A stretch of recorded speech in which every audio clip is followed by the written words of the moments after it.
అమ్మ ఈరోజు ఏంటి స్పెషల్స్? ఈరోజా ఏం స్పెషల్ చెప్తాను. హాయ్ ఫ్రెండ్స్, అందరికీ ముందుగా ఈరోజు ఫ్రెండ్షిప్ డే శుభాకాంక్షలు. Happy friendship day friends. Hi friends, happy friendship day. అలాగే ఈరోజు సండే కావున ఈరోజు మన ఇంట్లో స్పెషల్ ఏముందో చూపిస్తాను. ఇగో రైస్, అన్నం, తెల్లన్నం, కొర్రమైన షేపులో ఫిష్ ఫ్రై,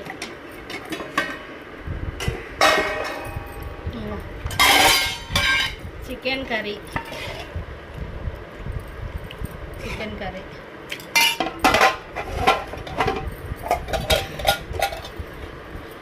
ఆలు ఫ్రై, అలాగే టమాటా, పెసరపప్పు, ముద్దపప్పు అన్నీ ఉన్న మళ్ళీ పచ్చి పులుసు ఉండాలి. పచ్చి పులుసు ఈరోజు మన ఇంట్లో ఈ స్పెషల్స్